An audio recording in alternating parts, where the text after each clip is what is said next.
Oi, gente, tudo bem com vocês? Sejam muito bem-vindos ao Manual do Estagiário. Estou bastante contente que bastante gente se inscreveu. Espero que seja um evento aí bastante proveitoso para todos vocês. E então é isso. Seguindo então, meu nome é Aline. Eu sou acadêmica de veterinária da 7ª fase da UDESC. Vou falar um pouquinho sobre anamnese e exame físico em cães e gatos. Com relação ao exame físico, eu vou abordar apenas o exame físico geral, tá, gente? Porque o exame físico especial ele já compreende aí um pouco mais profundo, né? E compreende várias outras etapas de cada sistema. Então, ficaria uma palestra muito grande, muito longa, né? Então, vamos lá. Com relação aos métodos de exploração clínica que nós podemos utilizar no nosso exame físico geral.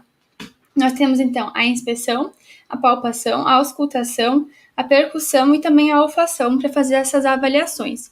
Então, com relação à inspeção, primeiramente. Na inspeção, a gente vai usar a visão para fazer uma avaliação do paciente. Então, o paciente chegou ali na clínica, a gente já vai conseguir fazer esse aparato geral de como o animal se apresenta. Então, qual é a postura dele, como é que está o estado mental dele, como é que ele se apresenta para a gente nesse primeiro momento. Então, é uma inspeção direta. Já na inspeção indireta, a gente pode utilizar algum equipamento, né? Por exemplo, o otoscópio. O otoscópio, a gente vai fazer uma avaliação do ouvido do animal. Então, também é um modo de inspeção. Já a palpação ela meio que segue, assim, elas andam juntas, né? A inspeção e a palpação, porque uma se complementa com a outra. Então, o que os olhos não veem, a mão sente. Por exemplo, ali com relação à avaliação do linfonodo mandibular. Esse linfonodo a gente não consegue avaliar ele apenas com a inspeção, né? Se ele não tiver aumentado de tamanho. Então, com a palpação, a gente já vai conseguir ver essa consistência, esse tamanho. E esse modo de exploração ele pode ser também dividido em palpação direta, né? Que a gente vai utilizar diretamente a nossa mão mesmo para ver, por exemplo, a temperatura da pele do animal com a palma da mão. Uma palpação também transretal, que daí se é uma palpação cega, né? E também palpação por pressão, que é quando a gente vai avaliar essa consistência do órgão, né? Ou essa consistência desse aparato que a gente está sendo avaliado. Com relação à auscultação também. A auscultação, então, ela consiste na avaliação dos ruídos. Esses ruídos, eles podem ser ruídos normais, né, ou patológicos, como, por exemplo, arritmia ou um sopro cardíaco. Então, essa auscultação a gente vai fazer normalmente de forma indireta, né, utilizando aí um aparelho, né, o estetoscópio, para fazer essa auscultação. E essa auscultação a gente vai ver, então, alguns ruídos, por exemplo, os ruídos aéreos, né, hidroaéreos. Por exemplo, os ruídos aéreos a gente vai escutar no pulmão e os hidroaéreos no estômago. Já a percussão, ela consiste na avaliação do som pelo impacto da percussão. Então, a gente vai fazer essa avaliação apoiando a nossa mão aqui na cavidade, né, ou localizando já algum órgão. A gente vai fazer, então, a percussão, que ela consiste em fazer batidas aqui no dígito digital, batidas no dedo, que aí consiste na percussão dígito digital. Então, a gente vai fazer essas batidas aqui na falange. E esse som, então, que vai sair dessa percussão, a gente vai conseguir também diferenciar. Às vezes pode ser um som maciço, quando é fígado e baço, por exemplo, ou um som, claro, quando a gente vai fazer uma percussão num pulmão sadio. Então, a gente começa a entrar aqui no nosso exame clínico. Então, o exame clínico, ele compreende a identificação, a anamnese, exame físico no geral, né? Exame físico especial, exames complementares e o diagnóstico. Então, eu vou abordar aqui com vocês a parte da identificação do paciente, da anamnese e o exame físico geral. Esses próximos tópicos aqui, eles vão meio que seguir uma linha, né, de raciocínio. Então, aqui a gente vai fazer primeiro essa avaliação geral do paciente, depois a gente encaminha para o exame físico especial, que é quando a gente já encontra alguma alteração aqui nesse exame físico geral. E a gente já foca aqui em algum sistema que pode já estar com alguma alteração. Exames complementares a gente vai abordar na próxima palestra, né, que é quando que a gente pode indicar algum exame, o que esse exame pode nos dizer, então, e o diagnóstico. Então, o que é o diagnóstico clínico? Para a gente chegar num diagnóstico clínico, a gente precisa aí de 50% de uma anamnese bem feita, de 35% de um exame físico bem feito e de 15% de exames complementares que vão nos ajudar a finalizar esse diagnóstico. Então, gente, o diagnóstico ele não se baseia apenas na olhadinha. Ou seja, a gente ouve bastante na nossa profissão, né? Ah, você pode dar só uma olhadinha no meu bichinho para ver o que ele tem, se puder já recomendar alguma medicação, às vezes por WhatsApp mesmo, né? Eu sei que é um pouco chato a gente falar isso para a pessoa, né? Mas a gente também precisa valorizar nossa profissão. Olha só a importância que é fazer uma consulta bem feita. Realizar esses 3 passos aqui de maneira bem feita, de maneira bem elaborada. Então, a identificação. A identificação do paciente, ela consiste, então, da gente pegar vários dados com relação a ele. Desde nome, espécie, raça, sexo, idade, pelagem, peso e também a identificação do proprietário. Esse proprietário, às vezes, ele é um proprietário que não tem tanto contato com esse animalzinho assim. Às vezes, a pessoa trabalha muito, né, e vê ele só final de semana. Então, a gente também precisa perguntar com relação a isso. Qual que é a relação dele com aquele paciente? Se ele consegue ver ele durante o dia todo, ou se raras vezes eles se veem durante a noite. E às vezes essas informações que ele vai passar pra gente não são informações que a gente pode contar muito, porque ele não tem tanto contato com esse animalzinho. Então também a gente precisa considerar bastante aqui na parte da identificação. Também é crucial a gente já começar a diferenciar aí com relação a algumas doenças, como por exemplo, a raça, né? Animais que têm algumas raças já, raças que têm já alguma predisposição genética, né? Para alguma doença, como por exemplo, uma displasia coxofemoral em animais que têm a raça de porte maior, né? Como por exemplo, pastor alemão, Doberman, Golden. Com relação também à idade, né?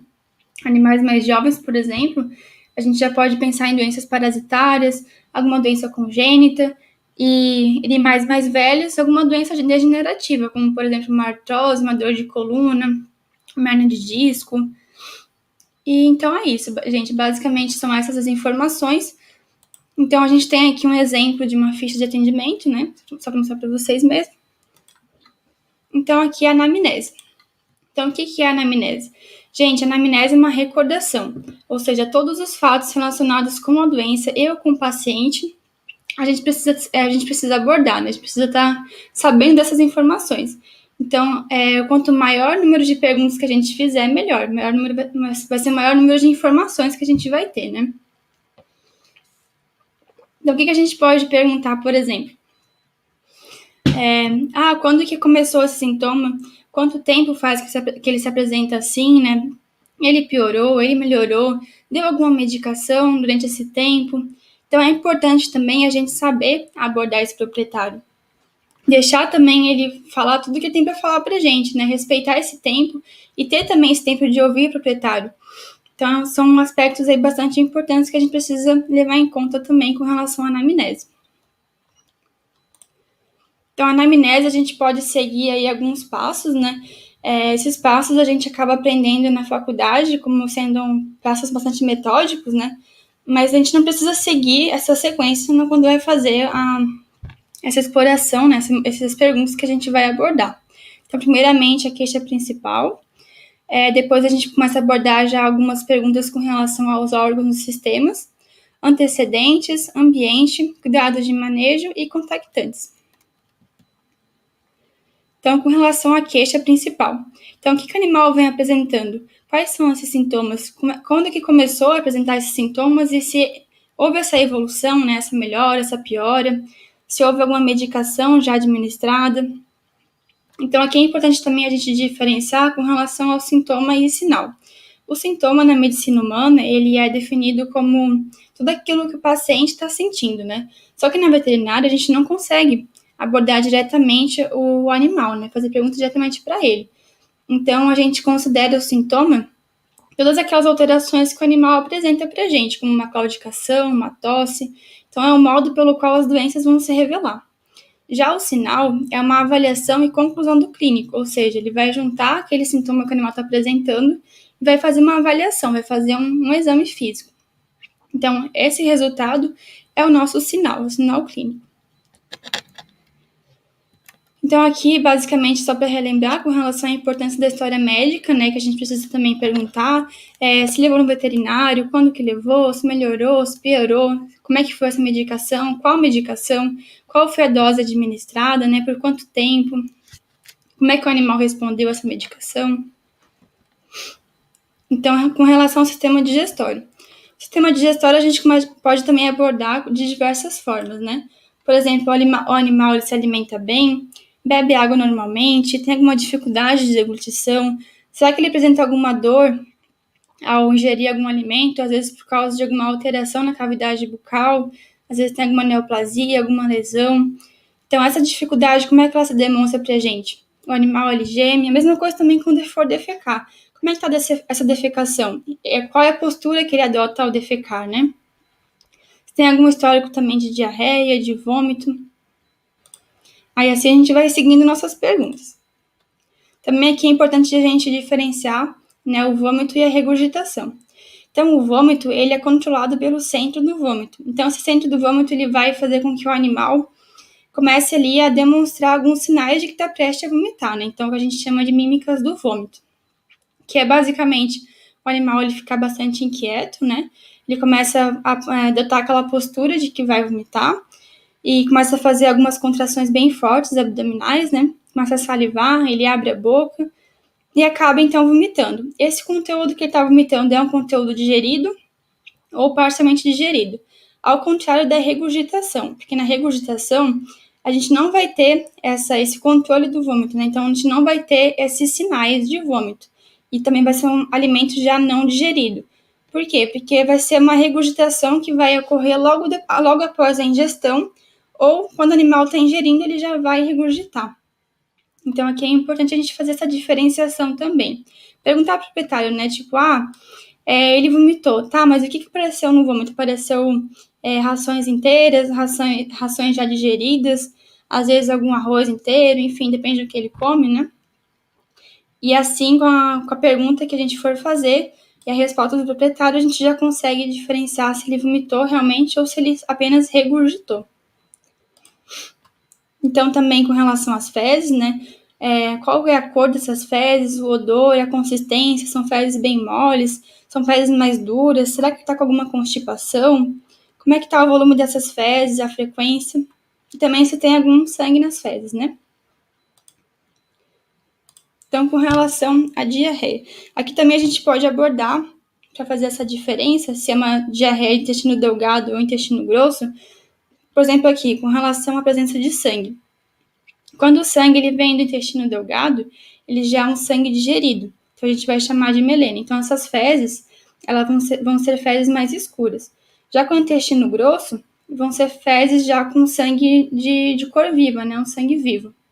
Então a gente vai já denominar aqui como melena e hematoquesia. Então a gente pode aí fazer algumas perguntas com relação a isso também, para a gente ver da onde está vindo essa hemorragia intestinal, se nível intestino delgado ou nível de intestino grosso. Então, com relação ao sistema cardiorrespiratório, também são várias perguntas que a gente pode abordar, apenas algumas aqui para vocês, tá? Então, com relação à apatia do animal, né? Ele se cansa com facilidade, antes ele fazia bastante exercício e agora ele não faz tanto, ele se apresenta mais apático.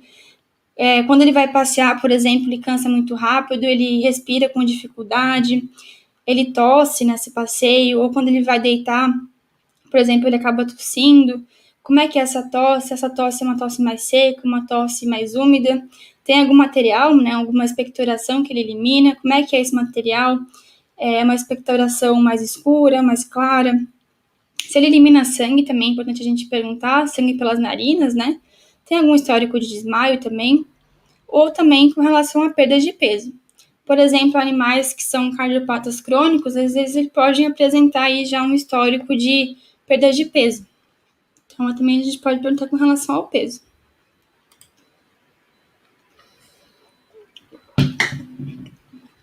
Então, sistema genital. Sistema genital, vou abordar aqui já os dois, tá? Os dois sexos. Então, primeiramente, né, o animal é castrado.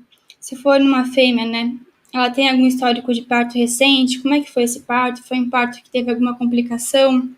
Ela abortou? Quando foi também esse último cio, foi um cio normal? Teve alguma diferença de comportamento? Essas secreções, né? Secreção vaginal e peniana, teve alguma secreção? Como é que foi a cor dessa secreção? Tem algum aumento de volume nessa área genital, né? No caso dos machos, teve algum histórico de exposição peniana prolongada, que a gente chama de priapismo? Alguma mudança de comportamento sexual, né? Às vezes o animal é reprodutor também, ele costuma fazer cruzes, né? Então a gente precisa perguntar também sobre essas coisas. Então, o sistema urinário. O sistema urinário a gente pode perguntar com relação, então, à urina, né? Frequência de micção, se tem alguma dor ao urinar, essa posição de micção, ela apresenta alguma coisa pra gente, é uma posição normal, ele ingere bastante água, essa disposição de água durante o dia, ela é à vontade, ou às vezes a gente tem que oferecer, né? No caso dos gatos, por exemplo, oferecer água para ele na hora, uma água corrente, né, na pia. Então, como abordar realmente esse sistema de uma forma, né, como um todo, assim, que a gente consiga aí obter alguma informação. Então, com relação ao sistema nervoso. O sistema nervoso, o animal ele tem alguma mudança de comportamento recente? Antes ele era um animal mais calmo e agora ele parece que está totalmente diferente do que era anteriormente. Ele está mais agressivo. Tem algum histórico de convulsões? Como é que está essa locomoção dele? Ele cai sozinho ao caminhar, ao passear? Ele não tem muita coordenação motora. Eu tenho um caso para falar para vocês que eu acompanhei no estágio, né? De uma tutora que chegou com uma cadelinha e ela começou a relatar, então, que a cachorra parou de reconhecer os donos. Ela estava bastante agressiva, as pessoas não podiam mexer nela, né? Não podiam pegar ela no colo que ela avançava. E também ela começou a andar em círculos, ela parava de frente para a parede, assim, olhava para um foco e ficava ali um tempão olhando para aquele foco. Ela andava pelo consultório, assim, às vezes se batia, né? Ela realmente não tinha nenhuma noção ali de espaço. Enfim, a gente começou a suspeitar de algum tumor, né, do sistema nervoso central. Infelizmente, eu não consegui acompanhar o resto da consulta, né, o resto do quadro dela, eu só acompanhei aquela consulta mesmo. Mas é isso que a gente pode perguntar, né, com relação ao sistema nervoso. Sistema locomotor, então. O animal tem algum histórico de claudicação, né, está mancando. Quais são as condições para ele começar a claudicar? Depois que ele corre, ele começa a claudicar? Ou ele levanta e já começa a claudicar? Tem algum aumento de volume no membro? Ele apresenta alguma dor? Tem algum histórico de cirurgia, né, de sistema locomotor? Tem alguma lesão? Ele caiu do colo, pulou do sofá? Enfim, é bem comum a gente também ouvir isso, né? De pacientes que chegam lá mancando porque pularam da cama, por exemplo. E também é importante a gente comentar com relação ao ambiente. Hoje é bem comum, né, os pacientes morarem dentro de apartamento, de casa, com um piso bastante escorregadio. Então, principalmente animais que já têm aí um maior peso, né, ou tem um porte maior, e às vezes já são animais mais velhos, então já tem ali alguma artrose, alguma lesão, alguma hernia de disco, e acaba que esse piso escorregadio só prejudica mais o quadro do animal, né, só prejudica mais com relação à dor, e esse quadro vai avançando. Então é importante também a gente comentar com relação a isso, né, talvez adotar algumas alternativas, talvez colocar tapetes antiderrapantes no ambiente, para que quando ele se levante, né, não escorregue, né, não abra os membros, e isso faz com que ele lesione ainda mais a articulação. Então, com relação à pele e anexo também, a gente pode fazer várias perguntas aí com relação à coceira, né, qual a intensidade dessa coceira, ele tenta se mutilar quando ele começa a se coçar, tem pulga, carrapato, alguma presença de fungos, tem alguma doença anterior que possa ter, talvez, imunossuprimido ele, daí levou aparecimento de algumas lesões de pele, tem algum histórico de sarna também. Algumas raças já têm essa predisposição, né, à sarna. Então, assim, a gente fecha a parte dos órgãos do sistema da nossa anamnese. Nós abordamos a queixa principal e os órgãos e sistemas. Agora a gente vai seguir para os próximos tópicos. Então, com relação aos antecedentes que a gente pode perguntar com relação ao animal. Então, quando que ele foi adotado, né, ou se ele foi comprado, se ele foi adquirido logo quando filhotinho ou já mais velho, se conhece também os pais daquele animalzinho, se os pais já tiveram alguma doença, né, também com relação à imunização daquele paciente, se ele mamou na mãe diretamente, como é que foi, se ele mamava na mamadeira, né, ou se ele não mamou, se ele foi vacinado também no primeiro ano de vida, se conseguiram, né, acompanhar essa vacinação depois nos próximos meses, né, próximos anos. Então, com relação ao ambiente também, quais são os contatos que esse animal tem nesse ambiente que ele vive? Talvez com outros animais, com outros cachorros, com outros gatos, com animais da fazenda, com animais de outras espécies, né? Então, como é que é esse ambiente que ele vive? Ele vive em fazenda, ele vive dentro de casa, em apartamento. Considerar também que tem algumas plantas, né, plantas tóxicas que podem aí envenenar os animais. Então, a gente começa já a perguntar também com relação a isso. Cuidado alimentar também, o que ele come, se ele come ração, alimentação natural, a frequência que ele come, se é de manhã, de tarde, de noite, ou só uma vez por dia, qual ração que ele come, né, pra gente saber também com relação à qualidade dessa ração, se ele come sozinho, também é importante a gente se questionar, né, porque alguns cãezinhos, por exemplo, a gente não sabe o quanto que ele comeu, porque ele vive com outro cão, né, e acaba que o outro cão come a comidinha dele. Então é legal também a gente perguntar com relação a esse acesso, né, se ele come bastante, se ele come pouco, toma bastante água também durante o dia. Então, outros cuidados com relação a vacinas também vermífugos, né, quais são os períodos que ele aplica esse vermífugo, né, essa vacina, também com relação à aplicação, se é o médico veterinário que aplica, qual ração que é uma ração importada, se faz também uso de vacina anti-sil, e com relação a banhos, né, se leva no pet shop, se toma banho em casa mesmo, se seca direitinho aquele animal, às vezes animais com pelos mais longos são mais predispostos a desenvolver alguma lesão de pele, né? Então também é bastante importante a gente perguntar quanto a isso. E com outros contactantes, com outros animais, pessoas novas, né?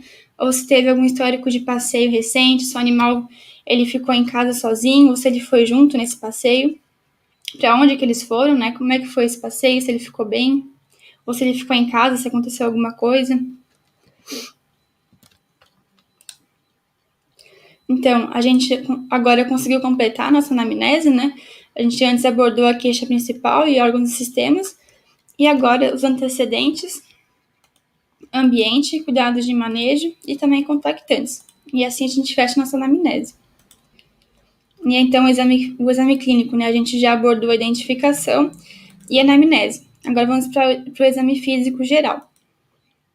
O exame físico geral também ele compreende vários passos, né? Vários parâmetros que a gente precisa avaliar, que abordam então o nível de consciência, a postura, pelagem, a hidratação, parâmetros vitais, TPC, mucosas, exame nutricional e linfonodos, que é a nossa última avaliação.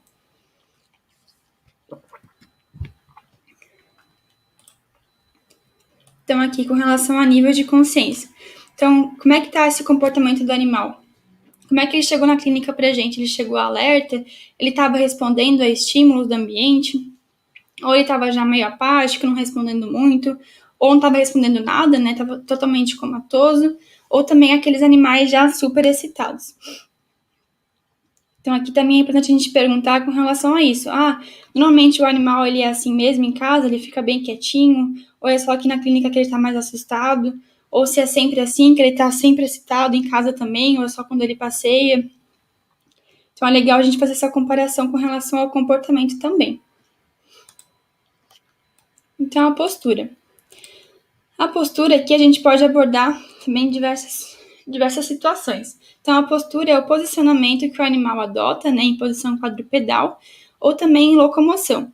Então, essa alteração da postura, ela pode nos dizer algumas coisas, como uma dor localizada, ou também algum comprometimento nervoso que o animal pode ter. Como, por exemplo, a postura de prece, que é quando o animal, às vezes, está compensando essa dor e tenta diminuir essa dor com essa posição. de prece. Também temos a posição de cavalete, que é quando o animal ele pode ter aí o tétano, né, que é quando essas toxinas que a bactéria libera acaba fazendo com que o animal se apresente assim, em posição de cavalete, ele fica totalmente esticado, os 4 membros. Então, temos aí a posição antiálgica, né, que é para evitar a dor, diminuir uma dor abdominal, por exemplo. A postura de prece, que pode ser em caso também de pancreatite crônica, né, em cães. E também temos essa postura de cavalete. Então, são outras posturas também que a gente pode observar. Mas essas que eu escolhi, assim, como as mais importantes, né, para citar aqui para vocês. Então, com relação à pelagem, a pelagem também é um bom indicador de saúde e cuidado com o animal. Então, aquele pelo normal, aquele pelo brilhoso, né, bem escovadinho, limpo, não tem nenhuma alteração, não tem nenhuma lesão, não é aquele pelo sujo, né, ao contrário de pelos anormais, que a gente já pode aí também considerar alguma saúde que está comprometida ou também algum cuidado aí, né, um animal mal manejado, né, mal cuidado pelo proprietário.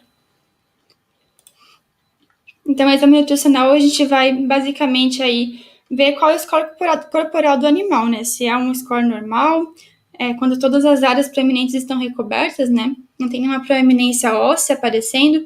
Tem também essa cinturinha aqui, que a gente considera como normal. Ó, não tá aparecendo aqui nada de costela.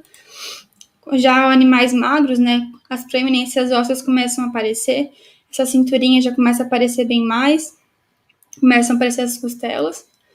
E o caquético, então, pior ainda, vai aparecer essas preeminências, né? Diferente do animal gordo. O animal gordo não vai ser um depósito de gordura, já começa a aparecer, principalmente aqui na área de pescoço, né? Aqui abdômen também já começa a aparecer bastante concentrações de gordura. Essa cinturinha já não aparece mais. E pior ainda no animal obeso.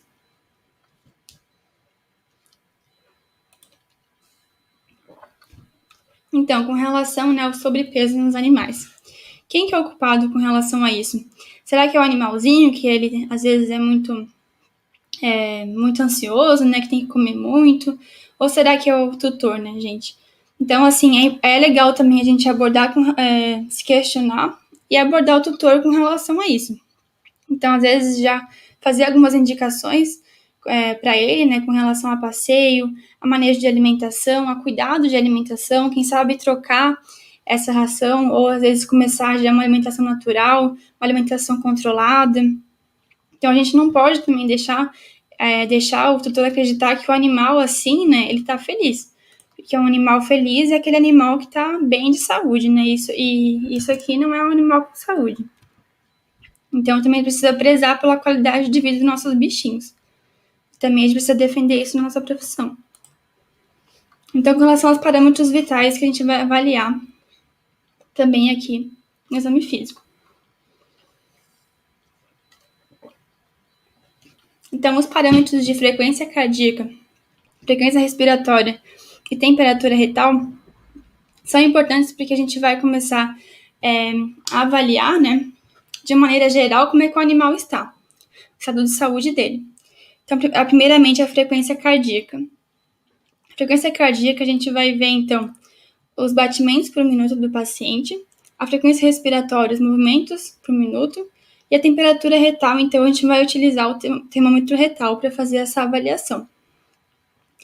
Então, aqui, por exemplo, para a gente fazer esses parâmetros nessa avaliação, o animal precisa estar em posição quadrupedal, um ambiente silencioso, né? Um ambiente nem muito frio, nem muito quente, para ter nenhuma alteração também com relação aos parâmetros. E aqui eu trouxe, então, uma tabelinha, né, para mostrar para vocês com valores de referência. Então, aqui, por exemplo, o cão difere bastante do gato com relação à frequência cardíaca. E quando esses batimentos cardíacos, né, estão alterados, a gente pode chamar então de taquicardia quando tem um aumento dos batimentos e bradicardia quando tem uma diminuição dos batimentos por minuto. Já a frequência respiratória a gente chama de taquipneia ou bradipneia, essa alteração. Então aqui, gente, a palavra-chave de vocês da palestra é feitosa, para colocar lá na chamadinha de vocês.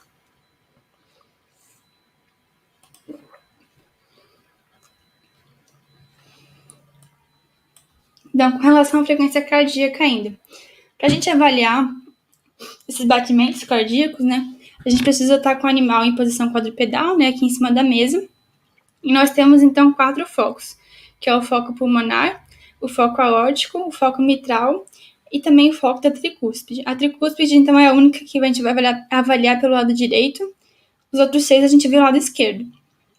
Então, esses focos, eles têm algumas diferenças aqui com relação à espécie também.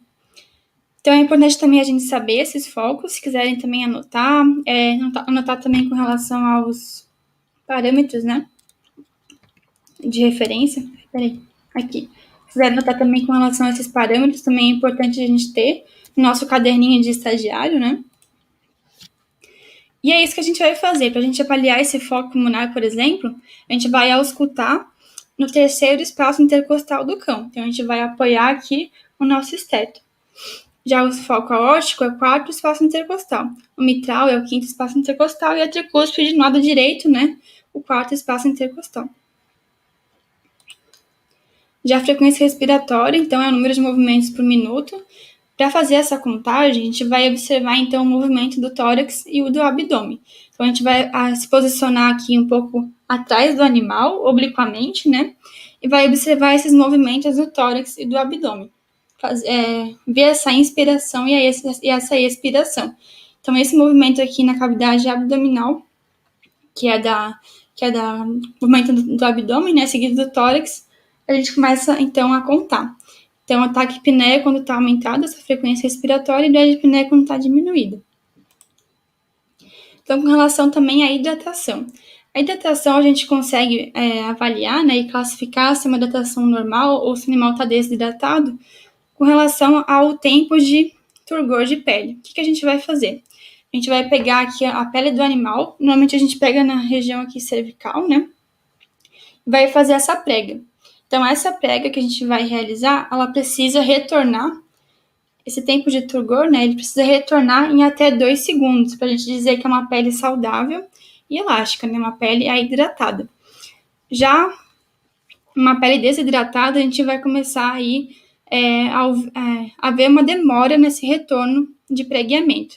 Então, a gente consegue classificar essa desidratação em vários níveis, né, em várias porcentagens. Então, até 5% de desidratação a gente fala que é uma desidratação não aparente, a gente não consegue ver muitos fatores, né, como, por exemplo, a enoftalmia, que é quando o animal já começa a ter o globo ocular profundo, que é bem evidente quando já é uma desidratação grave, né, moderada também aparece. Também com relação à apatia, né, a gente também consegue considerar e consegue classificar essa desidratação. Por exemplo, de 6 a 8% é um quadro leve. Já de 8 a 10% já é um quadro moderado. Aí começa a haver uma apatia, um nível de consciência mais baixo, a enoftalmia já começa a ficar evidente, essa elasticidade da pele já está bastante alterada, né, já demora um pouco para retornar. A mucosa também já começa a ficar uma mucosa mais seca, né? Então, isso a gente consegue também classificar aqui. Com relação a todos esses parâmetros aqui também. Então, as mucosas. A gente vai avaliar, então, as mucosas aparentes. Então, a gente vê, então, a saúde do animal ou se apresenta alguma enfermidade para a gente. Então, avaliar a mucosa oculopalpebral, que é essa aqui, né? A mucosa bucal. E essas mucosas, para serem normais, precisam ser uma mucosa rosa, né? Uma mucosa rosa e brilhante. Então, é importante a gente abrir sempre a boca do animal para ver se tem aí alguma alteração, alguma lesão de pele, alguma alteração na cor. Então, por exemplo, aqui, uma mucosa anêmica, né? Então, vai ter essa coloração aqui. Uma mucosa congesta, né? Pode ser por uma vasodilatação. Uma mucosa ectérica, que a gente chama, que aí já começa a ter alterações no ciclo da bilirrubina, né? Uma alteração hepática. Uma mucosa cianótica, que já fica um pouquinho mais azulada. Pode ocorrer por baixa de saturação. E aqui é uma mucosa saudável, né? Uma mucosa rosinha, clara, brilhosa. Então, o tempo de preenchimento capilar, que é o que a gente chama de TPC, né? Esse tempo de preenchimento capilar, a gente vai avaliar a perfusão periférica. Ou seja, a gente vai pressionar a mucosa do animal. Vamos supor que aqui eu estou pressionando a gengiva ali, né, como mostra na foto. Eu vou pressionar essa gengiva. E quando eu pressionar, eu vou perceber, então, que ficou, a clara ali ficou branca. E quando eu soltar, tirar essa pressão, esse preenchimento tem que ocorrer em até 2 segundos. Ou seja, essa área branca tem que desaparecer em 2 segundos. Então, é basicamente isso. Eu vou apertar esse capilar periférico e vou soltar. Então, ele tem que ser preenchido em até 2 segundos para eu dizer que esse tempo de preenchimento está ok. Então, obviamente, quando estiver normal, né, a gente vai ter essa alteração no tempo, vai ser um pouquinho mais demorado. Isso pode nos indicar algumas coisas, como a vasoconstrição, a desidratação do animal ou até uma hipotensão.